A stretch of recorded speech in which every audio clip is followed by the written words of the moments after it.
તો શું બેનો તમારે પણ સોનપાપડી બનાવી છે? તો આ સોનપાપડી આપણે બનાવીશું મેંદાના લોટમાંથી બનાવીશું. ચણાના લોટની તો મેં અપલોડ કર્યો જ છે વિડીયો, તે પણ તમે જોઈ લેજો. કિચન પોઈન્ટ વિજયાબેન ચાવડા મારી ચેનલનું નામ છે અને કીર્તન ભક્તિ મારી ચેનલનું નામ છે. તો મારા ભજન કીર્તન બધા ગાયેલા છે, અથવા તો આપણે ક્યાંય પ્રસંગમાં ગયા હોય તે વિડીયા પણ મેં મૂકેલા છે. તો ચોક્કસથી તમે લાઈક શેર અને સબસ્ક્રાઈબ બે ચેનલમાં કરજો. તો ચાલો આપણે બનાવીશું આજે સોનપાપડી મેંદાના લોટની. તો તમે જોઈ શકો છો, નજીકથી પણ તમને બતાવી દઉં છું. છૂટા છૂટા તાર સરસ મજાના આવા બને છે. તો ચાલો આપણે જઈએ કિચનમાં અને આપણે જોઈ લઈએ કે આપણે ઇન્ગ્રીડિયન્ટ કેટલા જોઈશે, કેવી ચાસણી બનાવવાની છે અને કેટલો લોટ લેવાનો છે, કેટલી ખાંડ લેવાની છે. તો ચાલો કિચનમાં. તો આજે આપણે બનાવવાની છે સોનપાપડી બનાવીશું. સોનપાપડીનું આપણે માપ તોલ જોઈ લઈશું. પહેલાં સૌપ્રથમ આપણે લઈશું મેંદાનો લોટ લીધો છે. તો મેં 1 વાટકી મેંદાનો લીધો છે. તેની સામે આપણે પા ભાગનો ચણાનો લોટ લેવાનો છે. હવે ચણાનો લોટ અને મેંદાનો લોટ બે આપણે મિક્સ કરી લઈશું અને એક કઢાઈ લઈ લઈશું. કઢાઈની અંદર આપણે બે મિક્સ કરી અને એને શેકી લેવાનું છે ધીરા ગેસે. તો અહીંયા આપણે લોટની સામે ખાંડનું માપ લઈ લઈશું. તો આપણે જે વાટકાથી લોટ લીધો છે એ જ વાટકાથી આપણે ખાંડ લેવાની છે. તો આપણે 1 વાટકો ખાંડ લીધી છે, થોડીક લઈશું બીજી. ખાંડનું પ્રમાણ થોડુંક વધારે હોવું જરૂરી છે. તો 1.5 વાટકો આપણે ખાંડ લઈ લીધી છે. હવે એમાં પાણી આપણે ઉમેરી દઈશું. પાણી થોડુંક જ ઉમેરવાનું છે, બહુ નહીં. ખાંડ આપણી પલળે એટલું જ પાણી ઉમેરવાનું છે, વધારે પાણી નાખવાનું નથી. નહીંતર તમારી ચાસણી બરાબર બનશે નહીં અને બગડશે. એ ખાસ તમારે ધ્યાન રાખવાનું. તો જુઓ, તમે જોઈ શકો છો, આ રીતે આપણે પાણી લેવાનું છે. હવે આપણે એને મૂકી દઈશું ચાસણી બનવા માટે. તો આપણે આ ગેસ ઓન કરી દઈશું અને ચાસણી આપણી ઓગળી જાય ત્યાં સુધી આપણે હાફ ગેસ રાખીશું. અને આ જે લીંબુ છે તે લીંબુ આપણે એમાં નિતારી દઈશું થોડું, એટલે આપણી ચાસણી જામે નહીં એટલા માટે. તો થોડું આપણે લીંબુ એમાં ઉગાડી લઈશું, 2 ટીપા. બહુ નહીં નાખવાનું, થોડું નાખવાનું. પછી એને હલાવી લઈશું. હવે ધીરે ગેસે ઓગળશે, બહુ હલાવવાની નથી અને એની જાતે જ ઓગળી જશે ખાંડ અને ચાસણી બની જશે. ત્યાં સુધીમાં આપણે જે લોટ લીધો છે તે લોટમાં 2 ચમચી આપણે ચોખ્ખું ઘી લેવાનું છે. 2 જ ચમચી લેવાનું, વધારે લેવાનું નથી. તો જેટલો લોટ છે એની સામે આપણે 2 ચમચી દેશી ઘી લઈ લઈશું. તો આપણું આ 2 ચમચી દેશી ઘી લઈ લીધું છે. ગેસ એ પણ ઓન કરી દઈશું અને ધીમા ગેસે આપણે એને શેકીશું લોટને. પણ આને એકદમ બ્રાઉન નથી થવા દેવાનો, લાઇટ બ્રાઉન, સહેજ આમાંથી સ્મેલ કાચા પણ ઉડી જાય, જતું રહે એટલું જ આપણે શેકવાનું છે. બહુ વધારે નથી શેકવાનું, એનું ખાસ ધ્યાન રાખવાનું. તો સોનપાપડી આપણી સરસ બનશે. તો આ રીતે આપણે ધીરા ગેસે એને શેકી લઈશું.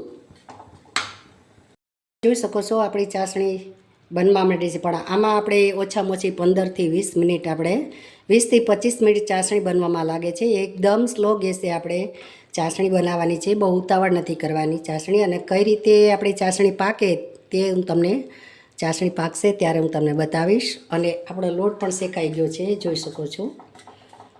આપણે કાચાપણું આમાંથી જતું રહે એવું જ આપણે શેકવાનું છે, બહુ અને શેકવાનું નથી. તો અહીંયા આપણે એક ચાસણી આપણે ઢાળવા માટે એક મેં પેલી લઈ લીધી છે લોઢી. તો નોનસ્ટિકની લોઢી છે, તો આપણે આમાં ઘીથી ગ્રીસ કરી લેશું અને સાઈડમાં મૂકી દઈશું. અને જે લોટ છે તે આપણે આમાં ચારી લેશું. લોટને ચારવો જરૂરી છે, ગાંઠા ન રહે એનું ખાસ ધ્યાન રાખવાનું છે. જો ગાંઠા રહેશે તો તમારી સોનપાપડી બગડશે. તો ચારવો જરૂરી જ છે, તો એને ચારી લેવાનું છે. તો આ રીતે બધું આપણે ચારી લેશું.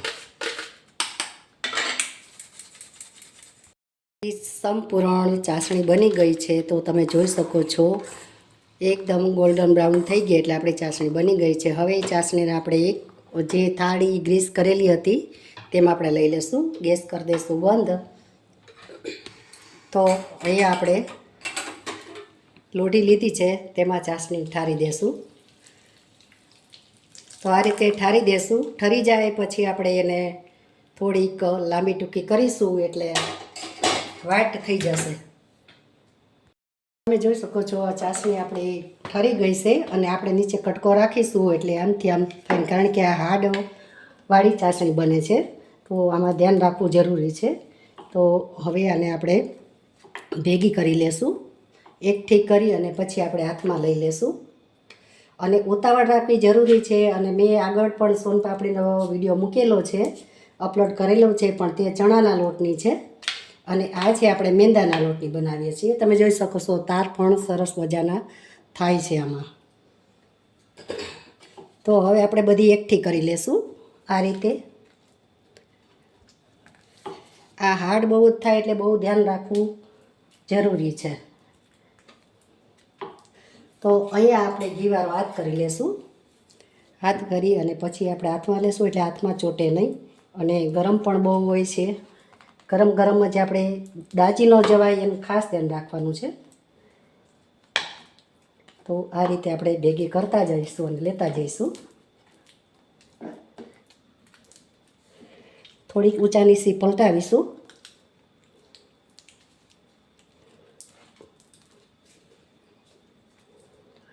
તો મારો વિડીયો તમને કેવો લાગ્યો તે લાઇક, શેર અને સબસ્ક્રાઈબ કરજો અને બેલ આઇકન પ્રેસ કરજો તો મારા વિડીયા જે અપલોડ થાય તે તમારા સુધી પહોંચે. તો તમે જોઈ શકો છો અને જેમ હલાવીશું એમ એનો કલર આપણે સોનેરી જેવો થઈ જશે. તો હવે આપણે હાથમાં લેવાની કોશિશ કરીશું કારણ કે એકદમ ગરમ છે.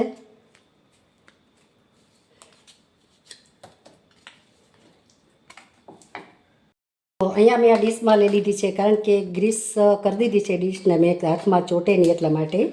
તો આ રીતે આપણે લાંબી ટૂંકી કરીશું એને. તમે જોઈ શકો છો એનો કલર પણ બદલાય છે, તમને દેખાતો જશે ગોલ્ડન બ્રાઉન થઈ ગયો છે. અને જેટલું આપણે ખેંચીશું એટલી વ્હાઈટ થશે, પણ ધગે છે એનું ખાસ ધ્યાન રાખવાનું છે.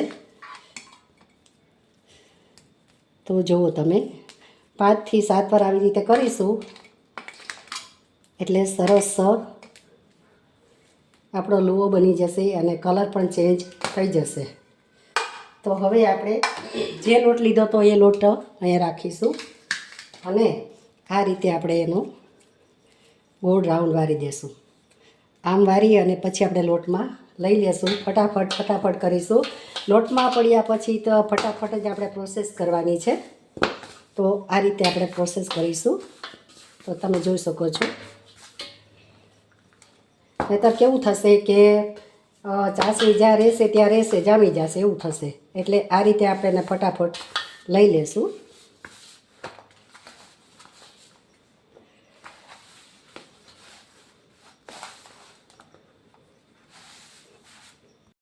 તો અહીંયા આપણે થોડો લોટ ઉપર લેતા જઈશું અને આ રીતે આપણે એને ખેંચતા જઈશું. તો તમે જોઈ શકો છો આ રીતે ખેંચવામાં ખાસ ફટાફટ ખેંચવાનું છે. તો આપણા રેસા બનશે આમાં. તો તમે જોઈ શકો છો. જો આ ગાંઠો રહી ગયો તો આપણે કાઢી લઈશું એને સાઈડમાં. જો આ ગાંઠા અમુક રહી જાય છે કારણ કે આમાં 2 જણ હોવા જરૂરી છે. ખેંચવામાં જ વધારે આપણે આમાં તકલીફ પડે છે.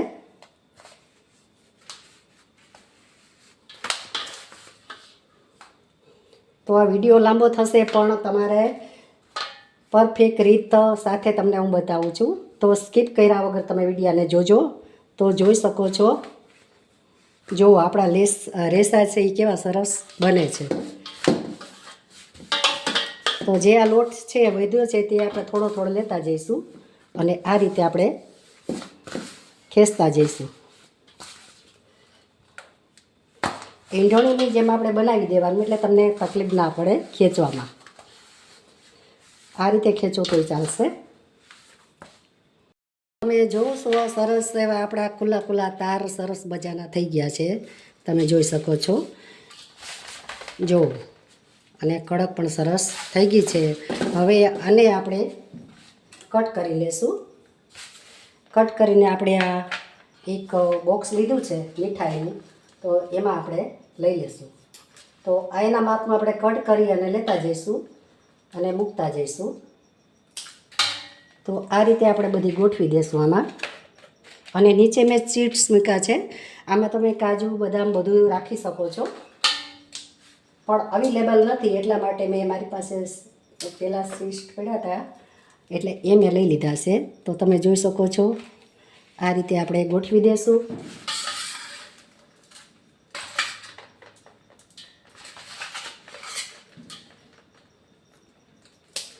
કાતરથી કટિંગ કરશું ભાઈ એટલે સરસ રીતે કટિંગ થઈ જશે.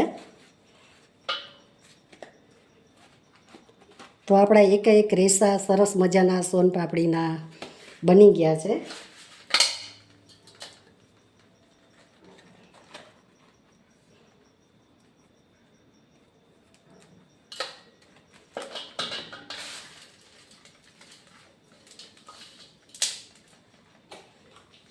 અને અહીંયા આપણે એક આ બોક્સ લીધું છે. આવી નાની નાની વાટકી જેવી બનાવી હોય તો પણ બનશે. સરસ રીતે આમ આપણે બેહાડી દેવું એટલે સરસ દાબી દેશું. સહેજ બહુ નહીં દાબવાની, નહીંતર એકદમ કઠણ થશે. તો આ રીતે આપણે દાબી દેશું. તો જોઈ શકો છો તમે. તો આ રીતે પણ તમે બનાવી શકો છો.